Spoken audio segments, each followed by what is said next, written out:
Boa noite, queridos e amados irmãos. Eu quero agradecer mais uma vez o privilégio de estarmos aqui. Pastor Neto está em São Paulo, ele iria pregar hoje, mas precisou viajar. E temos os alunos da Escola Charles Spurgeon aqui hoje conosco. Deus abençoe vocês, que grande alegria poder receber aqui vocês esta noite. Que Deus abençoe vocês, amada igreja, família dos que creem. Então, um grande abraço para todos os nossos irmãos da igreja Família dos que creem, o pastor lá também. Queridos e amados, vamos então abrir nossas Bíblias para a última sessão de Romanos, capítulo 12.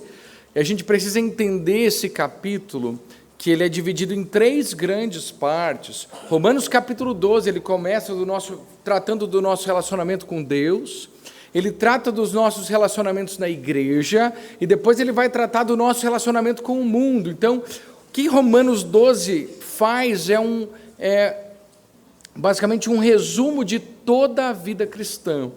Nosso relacionamento com o Senhor, nosso relacionamento de uns para com os outros na igreja, por meio dos dons, e o nosso relacionamento como testemunhas do Evangelho da Graça no mundo em que nós vivemos.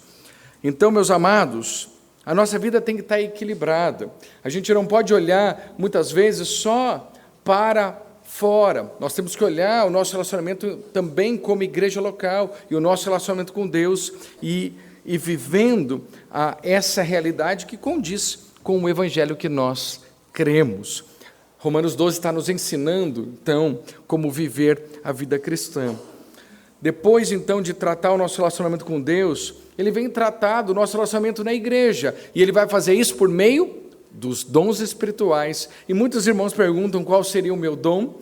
Depois de falar da profecia, no versículo 6, ele trata do ministério, e ele fala, se é ministério, dediquemo-nos ao ministério. E o ministério é o dom chamado serviço. Ainda que foi traduzido como ministério, e nós entendemos isso muitas vezes como o ofício ou o trabalho de ensinar, não, o ministério seria servir em todas as áreas. Esse é um excelente dom para cada um de nós. Você não tem desculpa para não servir. Então, se é ministério, dedique-se ao ministério. Todos nós temos oportunidade de servir todas as vezes que nós entramos. Talvez você não tenha o dom específico de ensinar, talvez você não tenha o dom específico de ser uma pessoa generosa, porque você não tem dinheiro, como muitos, né? Que não tem dinheiro, então eu não consigo. Mas todos nós podemos servir. Tá?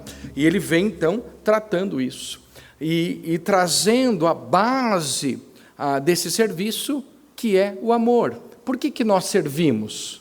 Porque nós amamos uns aos outros, porque Cristo nos amou, e nós podemos então exercer isso. E essa é a grande marca da igreja, é o que precisa acontecer aqui sempre. Esse amor está evidenciado hoje na sua vida, e na medida que ele vem então evidenciando esse amor, que é um amor verdadeiro, e nós semanalmente tratamos o tipo de amor com que ele quer que nós amemos, a qualidade desse amor. Ele chega então agora no último versículo, versículo 13. E aí, antes de você ler, se você não leu aí, espera, eu quero perguntar para você, qual seria o dom mais difícil?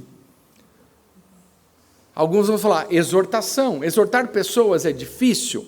Para alguns, talvez, para quem não tem dom é. Mas para quem tem dom é tão fácil, não. Né? Então você tem exortação. Outros vão falar, vamos pegar dons que são trabalhosos, vamos assim dizer.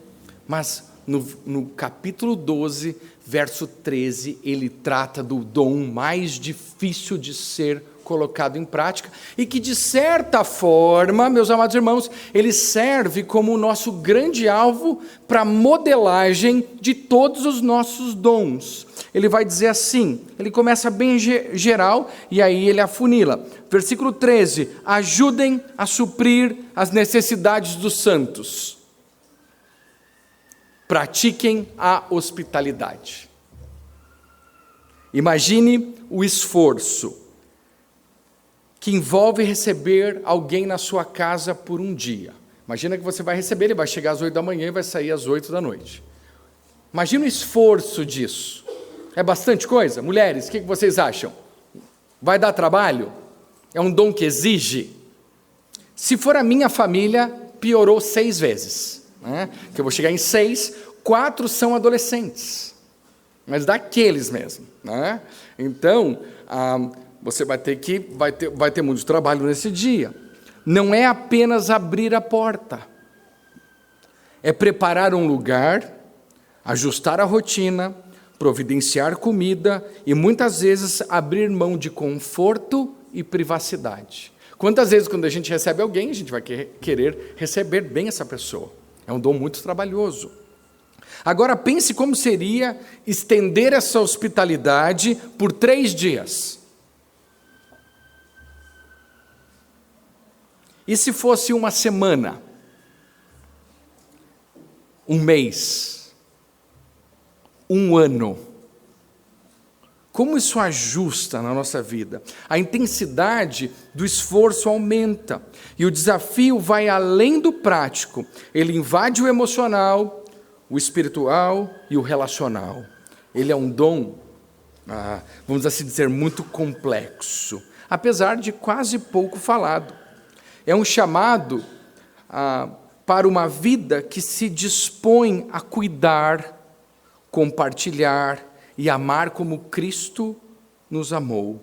Hospedar alguém exige mais do que recursos físicos.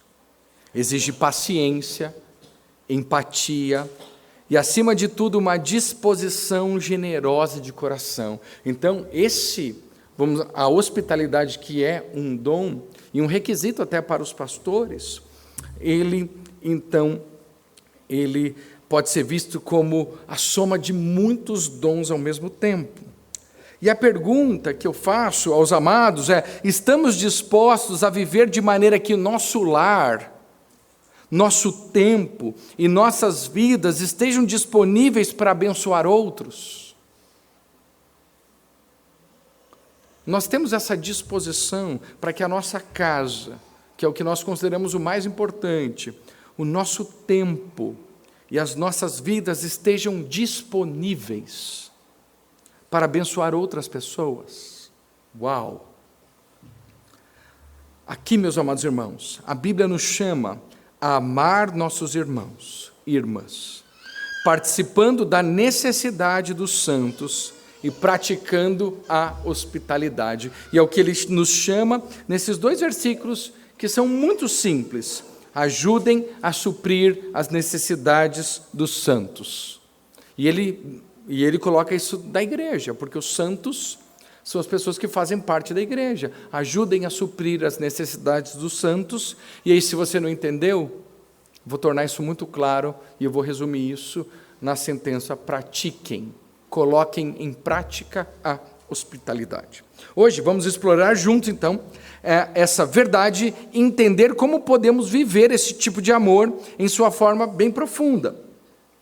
Antes de entendermos esse chamado, em como fazer isso, e eu espero que nesse momento todo mundo já entendeu as implicações da hospitalidade, antes de entendermos o chamado de Paulo, para participar das necessidades dos santos, precisamos lembrar onde tudo isso começa, e onde o nosso capítulo começou, com a graça de Deus. Nós só podemos viver essa realidade se nós conhecermos a graça de Deus, e cada um dos dons não é baseado em nós, mas é baseado nesta graça. Em Romanos capítulo 12, versículo 1, ele diz: portanto, irmãos, pelas misericórdias de Deus, peço que ofereçam o seu corpo por sacrifício vivo, santo e agradável a Deus. Pratiquem a hospitalidade. Paulo nos lembra que tudo o que fazemos é uma resposta à misericórdia que recebemos. Somos participantes, sim, mas de uma graça imerecida. Fazemos algo que começou com o sacrifício de Jesus. E eu preciso dizer para vocês que é a graça de Deus que transforma os nossos relacionamentos. Antes de sermos chamados a cuidar das necessidades dos outros, somos chamados a nos render totalmente a Deus. E essa é a maneira de restaurar, muitas vezes, os nossos relacionamentos. Quando entregamos nosso coração a Ele, isso nos capacita a viver de uma forma diferente, a amar de forma genuína e a priorizar os relacionamentos como Cristo faria. Isso é crucial, meus amados irmãos, porque muitas vezes os problemas que você enfrenta, e eu vou colocar os mais comuns, muitas vezes casamentos quebrados, filhos rebeldes e até mesmo conflitos familiares, são sintomas de vidas que precisam ser reorientadas pela graça. E não tem como eu querer resolver o meu relacionamento com os meus familiares se eu não estou disposto a resolver o meu relacionamento com Deus primeiro. Porque a capacidade não vem de nós, a capacidade vem da graça de Deus. Você quer que o seu casamento melhore? Você precisa fazer o quê? Investir aonde? Não são nas técnicas milenares do casamento do Oriente Médio antigo.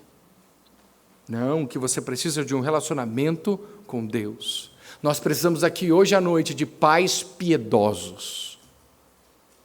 Nós precisamos de maridos que são orientados a amar a sua esposa como Cristo amou a igreja. Nós precisamos de esposas que respeitem seus maridos, porque se colocam submissas a Cristo em primeiro lugar. Meus amados, os nossos relacionamentos, que eu chamo de horizontais, eles são muitas vezes um reflexo do nosso relacionamento com Deus. E somente quando estivermos rendidos a Ele, é que o mundo não terá poder para nos amoldar, como diz o verso 2, e transformados pela renovação da nossa mente, seremos capazes de viver a vontade de Deus, que é boa, que é agradável e, acredite, que é perfeita. A vontade de Deus é essa, boa, agradável e perfeita. Isso vai acontecer na medida que não nos conformamos com este século, mas na medida que Deus nos dá a graça de sermos transformados pela renovação da nossa mente.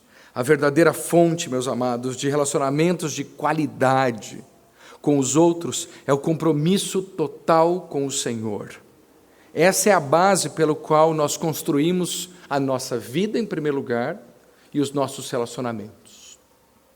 Uma vez que entendemos que a graça de Deus transforma o nosso relacionamento com Ele, Paulo nos convida a aplicar agora essa transformação em nossas relações com os irmãos. Ele nos lembrou que na comunidade cristã não se trata de competir, mas de cooperar. A igreja é um corpo e cada membro tem um papel indispensável para o bem comum. Não há razão para que hoje à noite, nós aqui, não venhamos a desfrutar de relacionamentos de qualidade, de relacionamentos profundos, de sermos uma irmandade que cresce na graça de Deus. Em Cristo, e ele tratou disso, dessa unidade, no versículo 5 a 8, nós que somos muitos, a Bíblia diz, formamos um só corpo, e cada membro pertence a todos os outros, versículo 5. Cada um de nós tem uma função diferente, tem dons diferentes, mas nossas diferenças não tornam ninguém melhor ou pior do que o outro. E você chegou à igreja nesse ambiente, onde todos nós fomos salvos no Evangelho da graça de Jesus Cristo. Isso nos coloca juntos para servirmos uns aos outros e para servirmos assim o nosso Deus. Essa é a chave para a construção de uma comunidade justa e amorosa. E, ao mesmo tempo, isso é urgente, porque as pessoas estão procurando isso. Elas precisam dessa referência, e essa referência não está lá fora, em nenhuma instituição do mundo. Não existe nenhum hospital, não existe nenhuma escola, não existe nenhuma instituição nesse mundo que pode substituir o que Romanos escreveu aqui. Essa unidade que foi construída por meio do sangue de Cristo e do evangelho da graça. O mundo tem sede da graça, e ele vai enxergar isso em nós, nos nossos relacionamentos, na medida que nós aqui aprendemos a amar e a servir uns aos outros. E a chave para essa vida em comunidade é o amor, é amar uns aos outros. O amor, Paulo deixou bem claro, daí a partir do verso 9, que ele deve ser sincero ou sem hipocrisia. Ele diz também, sejam dedicados uns aos outros com amor fraternal. Ele diz, vivam em harmonia uns com os outros. E ele vai terminar no versículo 21, resumindo todo o capítulo, dizendo, vençam o mal com o bem. E esse é o capítulo 12 de Romanos. Versículo 21, não se deixem vencer pelo mal, mas vença o mal com o bem. Ele não está perguntando se nós vamos vencer ou não, ele está dizendo vença. Ele está dizendo, você pode vencer o mal, e você vai fazer isso com o bem, colocando em prática essa vida. Meus amados, mas como falei no nosso último sermão, o tipo de amor descrito por Paulo aqui não é confortável e nem algo passivo. Quando a gente fala sejam pacientes na tribulação, é porque a vida cristã vai ter desafios e nós vamos precisar enfrentá-los um a um. Como que nós vamos fazer isso? E ele traz agora nesse último versículo, na medida que a gente caminha e na medida que nós passamos por dificuldades, você precisa de se envolver em um amor ativo para cuidar dos outros. E é por isso que ele diz assim no versículo 13, compartilhem com o povo de Deus que está em necessidade. Aqui ele diz, ajudem a suprir as necessidades dos santos. Esse ajudem a suprir aqui, a palavra é koinonia, a palavra é comunhão. E se a gente fosse traduzir isso ao pé da letra, seriam, tenham comunhão com as necessidades dos outros, ou seja, compartilhem. Ter comunhão é compartilhar. Vamos ter comunhão na ceia do Senhor, porque nós compartilhamos o mesmo pão, nós bebemos o mesmo cálice, e isso é comunhão. E aqui ele está dizendo, você precisa ter esse tipo de comunhão nas necessidades. Você precisa compartilhar das necessidades. E a ideia aqui, retomando a questão das relações comunitárias, é que, meus amados irmãos, se formos verdadeiramente dedicados uns aos outros, como disse o versículo 9 a 10, vocês vão compartilhar com o povo do Senhor que está em necessidade e vamos também praticar a hospitalidade. Para que a igreja ela possa viver isso, precisamos colocar isso em prática. Não é confortável, nem passivo, é ativo. Isso é extremamente necessário em uma geração que é arrogante e narcisista. Nós vivemos numa era individualista, onde cada um de nós pensa em si. A igreja é a resposta para o mundo individualista. O único lugar onde nós vamos encontrar isso de forma verdadeira e genuína é na igreja, porque ele coloca ele fala das necessidades dos santos, as pessoas vão olhar, a igreja, esse povo é diferente. Quando eu falo a igreja, eu não estou falando dessas paredes, ou deste lugar, deste prédio, eu estou falando dessas pessoas, e falando, essa igreja, eles têm um amor verdadeiro, de forma que eles ajudam a suprir as necessidades uns dos outros, e isso é tremendo. Eu amo fazer parte da igreja, é o meu privilégio, é a minha vida, E quando a igreja demonstra essa preocupação e esse amor uns para com os outros, é uma demonstração incrível da diferença que Cristo faz em nossas vidas. Esse é o impacto de Romanos 12, o impacto de Cristo em nossas vidas, e como Cristo nos transformou, agora isso é visto nas nossas relações. Então, isso traz para nós um clima de amor, que é absolutamente básico para a igreja de Jesus Cristo, não é opcional, é básico.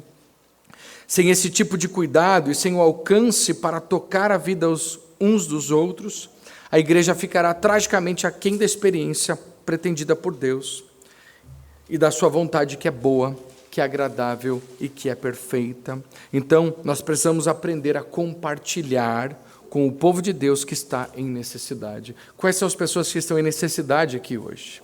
Tem várias necessidades aqui hoje. Podem ser necessidades materiais, podem ser necessidades emocionais, podem ser necessidades espirituais.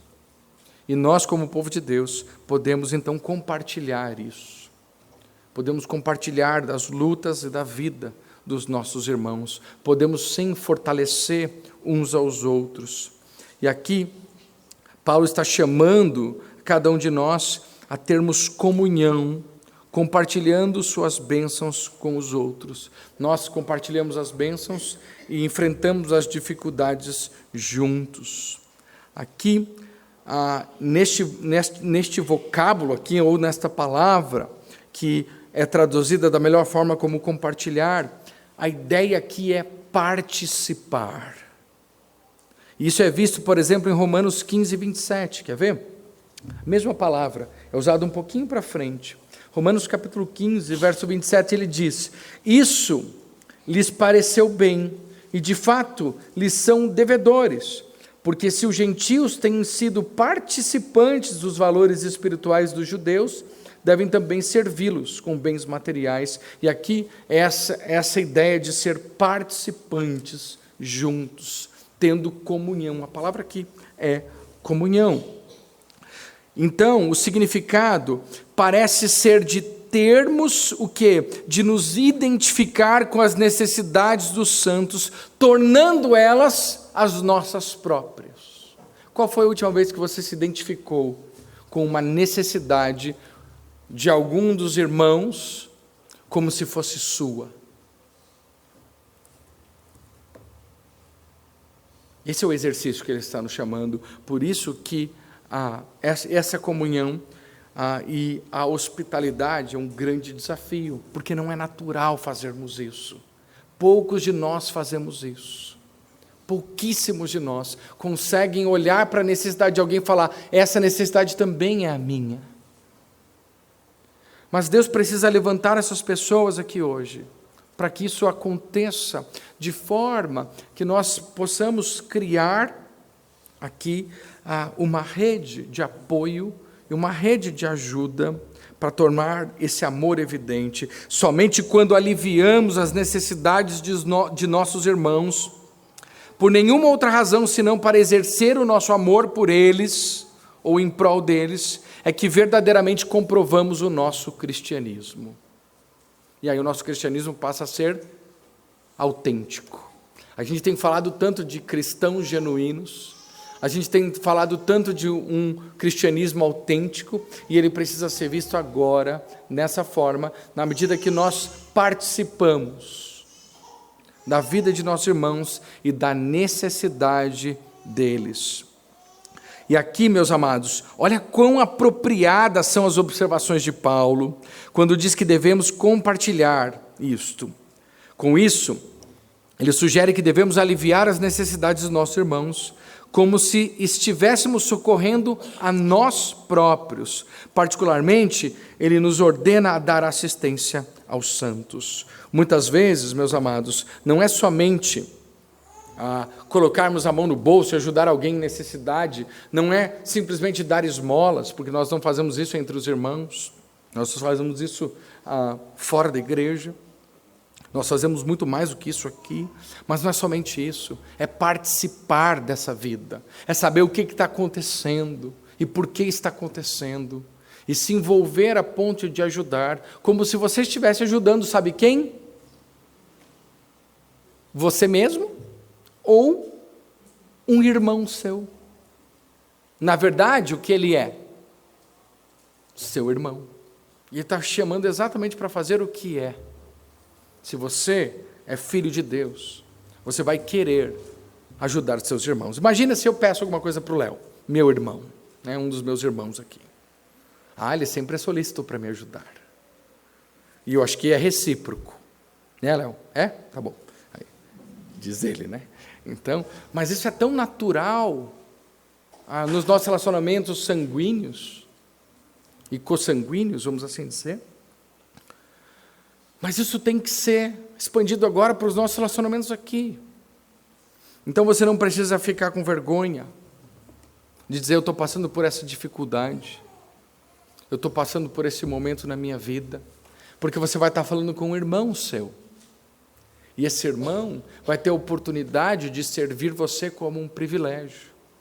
Se ele não encarar como um privilégio, ele vai encarar como um dever. Mas os verdadeiros, aqueles que já estão na estrada há um tempo, vão olhar para isso e vão dizer: isso é uma grande bênção para mim. Então, meus amados, nós precisamos olhar para isso dessa forma. Embora o nosso amor deva se estender a toda a raça humana, devemos cuidar com especial afeição àqueles que são domésticos na fé, porque se acham vinculados a nós por um laço muitíssimo estreito, de forma que podemos recebê-lo em nossa própria casa. Por isso é que ele sai de ajudar as necessidades dos santos para praticar a hospitalidade. Agora chegamos ao ponto máximo do amor cristão entre irmãos. Uma coisa é ajudar alguém em necessidades. Outra coisa é colocar ele dentro de casa e cuidar dele. Já dizia uma piada com um fundo de verdade, que diz que você não deve morar muito perto da sogra para que ela não venha de chinelo, nem muito longe para que ela não venha com uma mala. Já ouviram essa? Tem um fundo de verdade, né? Ou não? Claro que não tem. É uma mentira deslavada. Mas muitas vezes a gente não quer isso, a gente não quer se incomodar. Quem aqui não quer se incomodar? Fala a verdade, pessoal. Eu quero a verdade. Ninguém quer se incomodar, né? Ninguém quer. Ele está chamando a gente para mexer nessa estrutura. Nós somos crentes muito acomodados muitas vezes. E a gente fala: não, vou ter que ir lá, vou ter que fazer isso. O pastor, ele tem que ser hospitaleiro. Eu já falo com os seminaristas aqui, tem vários seminaristas aqui, boas notícias para vocês. Se tem um dom que vocês vão precisar ter, o pastor precisa ser hospitaleiro, amigo do bem. E isso quer dizer, a gente vai estar na casa dos outros, eles vão na nossa casa, a gente vai para o hospital e a gente vai fazer esse trabalho. Muitas vezes a gente vai ter que cruzar a cidade, muitas vezes a gente vai ter que cancelar a nossa agenda para exercer isso. A gente não quer se incomodar, é muito fácil a gente ficar isolado, mas ele está dizendo: não. Você precisa sair da sua zona de conforto. E você precisa exercitar o seu cristianismo. Paulo aqui, ele vai além. Ele nos chama a dar um passo além, praticar a hospitalidade de forma intencional. Isso vai além de suprir necessidades físicas, é abrir o coração e o lar, muitas vezes dispostos a acolher os nossos irmãos. Nos tempos de Paulo, isso era vital para uma igreja que enfrentava perseguições e desafios constantes. E hoje ainda, é uma poderosa expressão de amor e comunhão. Eu vou dizer para vocês, especialmente os irmãos mais novos na fé, os irmãos mais fracos na fé, os irmãos que passam por dificuldades, esses irmãos precisam ser acolhidos por nós. Note aí, irmãos novos na fé, irmãos fracos na fé e irmãos que passam por tribulações. precisam ser acolhidos na nossa igreja. E eles precisam ser acolhidos na nossa família, muitas vezes. Nós precisamos aprender a fazer isso, porque se nós não fizermos, os lobos o farão. Lobos devoradores, que não poupam o rebanho. Conheço. E eles vão atrás das minhas ovelhas, sempre as mais fracas. Gente, eu tenho experiência de 25 anos com isso, de ver isso aqui repetido tantas vezes seguidas, que eu já perdi as contas. É uma guerra constante. Eu nunca parei, eu nunca saí da linha nenhuma vez. Deus me permitiu estar até hoje, e eu tenho visto isso. Você que está fraco na fé, cuidado. Você precisa ser acolhido, você precisa aprender a pedir ajuda, porque os lobos estão espreitando, e o diabo anda em derredor procurando alguém para devorar, e ele não vai poupar você pela sua fraqueza, pelo seu desânimo, pela sua preguiça espiritual. Não, ele não vai ter misericórdia em nenhum momento de você. Então peça ajuda. Homens da nossa igreja, vocês precisam acolher essas pessoas. Os homens mais velhos precisam ajudar os homens mais novos. Fala, vem cá.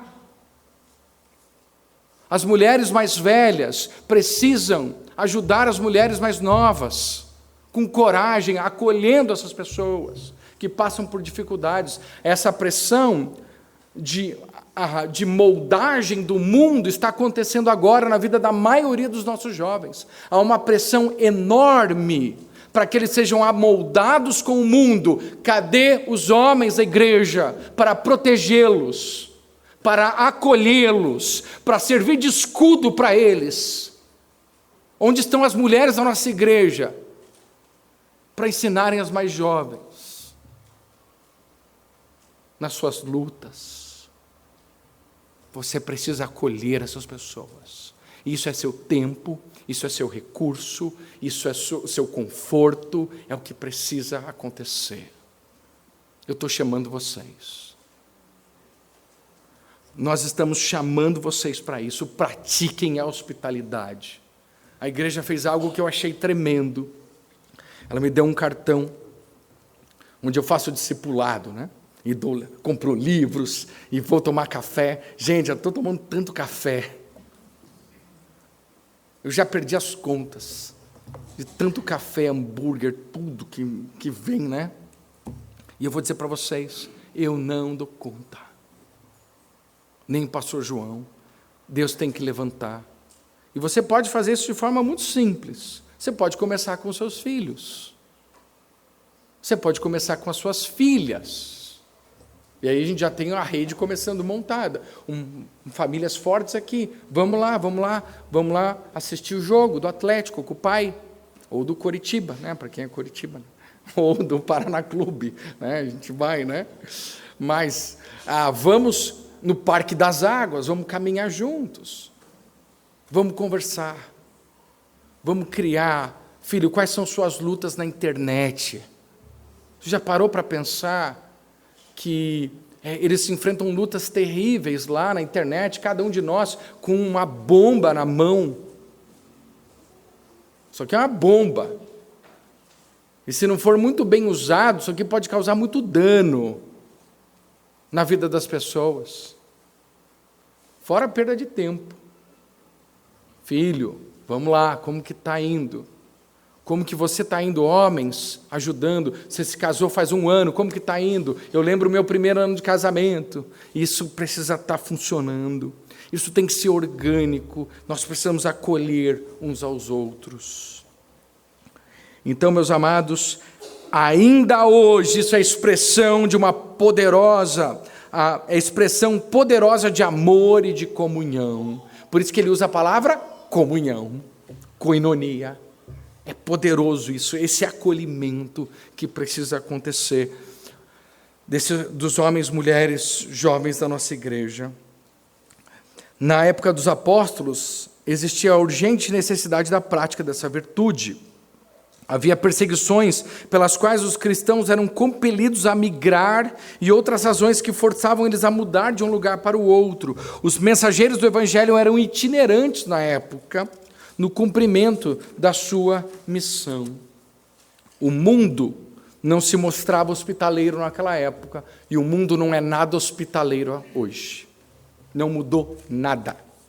Nada. Portanto, a hospitalidade era exemplo fundamental da maneira pela qual os crentes deviam ser participantes da necessidade dos outros. Então, quando isso acontecer na nossa igreja, e eu espero que aconteça, eu vou mostrar duas maneiras de fazermos isso.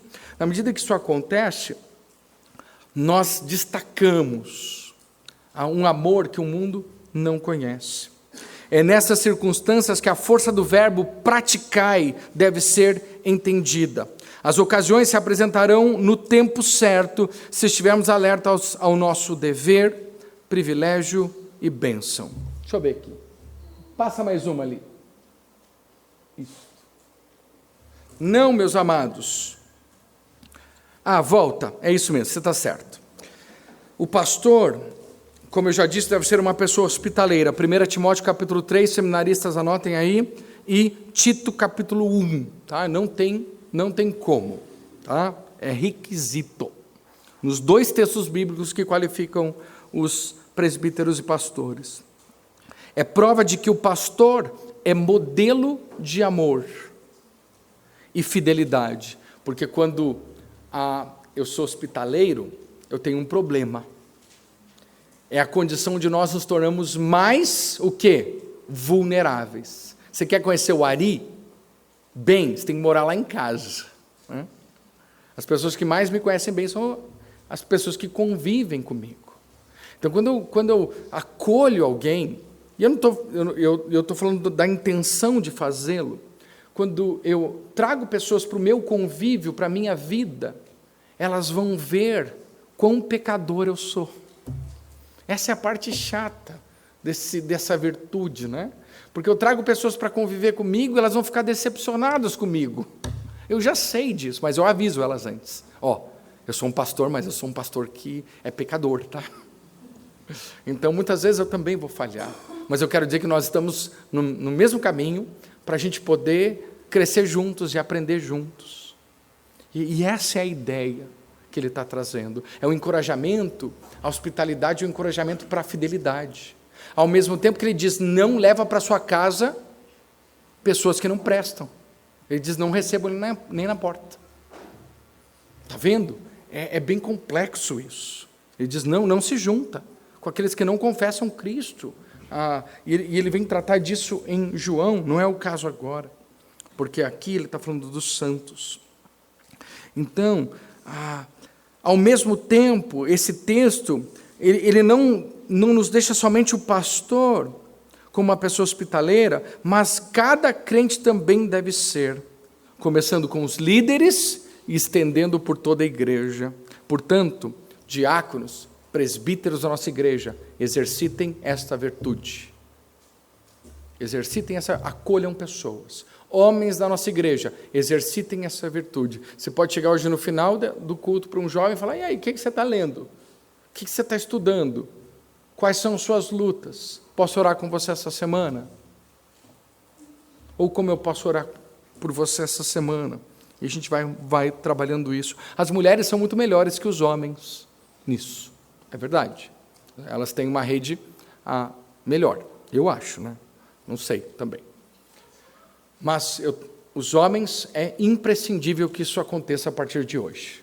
Eu não sei quando que eu vou voltar nesse texto. Talvez daqui no milênio. Vai demorar muito. Mas eu quero que até o milênio a gente ponha isso em prática. Homens, você tem a obrigação, a partir de hoje, de ajudar os mais novos, de ajudar novos convertidos que chegam nessa igreja. Porque se vocês não fizerem, fica aqui. Os lobos o farão. Nossa responsabilidade. Nossa responsabilidade. E você não precisa ter seminário nada, você precisa só saber tomar café. E falar e compartilhar a sua vida com alguém. Tá bom? Portanto, A insistência do apóstolo é que os crentes não só demonstrem hospitalidade quando isso lhes for solicitado, mas que saiam à busca de oferecê-la.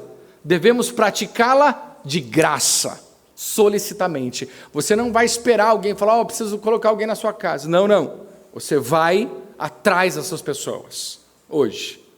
Eu falei para o Felipão hoje, preciso falar com você no final do culto hoje. Ele falou, o que é, pastor? Quero marcar um café com você. Falei ou não falei? É automático já.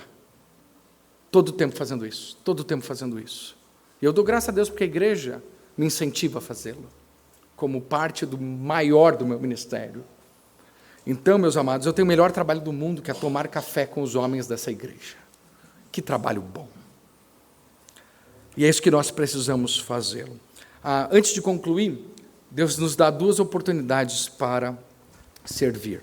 Talvez, eu vou avisar, não sei se todos vocês já sabem, nós temos um plebiscito, né? Essa é a palavra, uma consulta, né, para a mudança de horário da igreja. Talvez nossa igreja vá, a partir de fevereiro, nos reunir pela manhã, não à noite. Tá? Há uma possibilidade disso. Se isso acontecer, eu espero que quando termine meio-dia, esse culto, você fala, meu amado irmão, vamos almoçar comigo lá em casa hoje? Já é um pró, né? Eu não estou fazendo campanha, tá? Porque eu sempre fui noturno, tá? Eu sempre fui da noite, tanto é que a gente está à noite aqui, né? Mas aproveitem esse tipo de oportunidades, se tiver. Às vezes você está aqui no sábado, fala, puxa, eu estou livre, você está livre esse horário, por que a gente não vai comer um pastel no Cojó? Ou por que a gente não vai orar aqui numa salinha? Aproveita essas oportunidades, valem ouro, e isso é ser hospitaleiro. É a ideia de acolher pessoas. Ser hospitaleiro é acolha pessoas. Tá bom? Faça isso, doe-se dessa forma. Essa é uma das maneiras. A segunda é que nós teremos provavelmente um Weekenders. Alguém já ouviu falar sobre isso? Weekenders. É um treinamento que a igreja oferece para pessoas de fora do país. E eu recebi um pedido para nós recebermos algumas pessoas da África para vir aqui ano que vem e passarem 3 semanas conosco, de primeiro final de semana até o terceiro. Então, elas vão ficar mais ou menos quase 20 dias conosco, e nós seremos responsáveis pelo treinamento ministerial dessas pessoas. Então, elas vão vir, vão ter leituras, vão ter aulas, e uma das coisas é que, na hora da janta, eu vou abrir, estava planejando isso hoje, nós vamos abrir para vocês convidarem eles para estar com vocês. Então, talvez na segunda-feira, vai estar na casa lá da Laila e do Rafa, na terça do Carlino, na quarta, e aí vai por diante. Oportunidades da gente receber essas pessoas. Vocês vão ter lá esses dias, e a gente vai cuidar dessas pessoas aqui, enquanto eles estão sendo treinados. Mas não se preocupe que eles falam português, tá? Porque eles vêm de Moçambique. É um português de Portugal, certo? Dom Dicha, que está aqui com a gente, né? Então, está lá, ó. Vocês podem já treinar o português de Moçambique com Dom Dicha lá, tá? Então, por favor. Oportunidades. Eu estou falando de 2 que aconteceu essa semana, mas por que não criamos mais? Criem mais oportunidades. Façam isso.